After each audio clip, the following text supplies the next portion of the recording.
first step is your doctor calls our office and they ask us to see you to discuss the role of radiation. One of the great things about being at a major academic center is that our physicians can be very specialized on one particular type of cancer. I always treat my patients like my relatives. When a patient comes into my office, I will review all the information very carefully. I have been specialist in prostate cancer treatment since 2002. I have treated thousands of prostate cancer over my career. At Rush, we have our all full spectrum of radiation treatment modality open to the patient.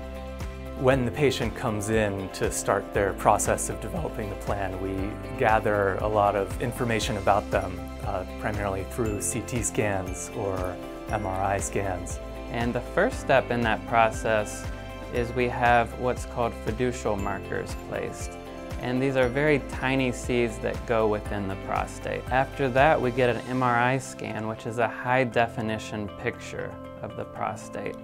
And combined with the seeds, that high-definition picture can be very helpful for us when we actually design the radiation. So when you come in for treatment, the doctor will go over with you the indication for treatment, why he would recommend it, how many treatments you'll have over how long. He will ask you to do a planning session. The planning session is his way of making sure that he's treating the correct area. And so that's called the simulation. It's like a dry run for the actual treatment. So we make a mold for their body that we will use for the actual treatment. So that helps us position them. You'll be laying on the table. Your arms are usually down on your chest or abdomen. We have cushions that go under your knees and your feet. And then also we put a smaller cushion that's gonna go across the legs and on the abdomen. At that point, we make the mold. It's like a vacuum bag, so we'll put some air in it, start pushing against your body to help, get you all straight. And then we'll take the air out. So once the air is out, that mold is strictly just for you. Once that's done, we come back in. We put some marks on your body. You'll get 2 on the side and probably 2 up top. And then we take some more pictures of how you're set up. We have to be very precise. So we're protecting everything else, just treating that area. The nurse's main role is to kind of meet you where you are, to serve as your advocate, your direct line to the physician, educate you, answer any questions, support you, and just kind of be there for you on treatment. The treatment itself is probably a couple minutes long. So the longest part is getting you set up.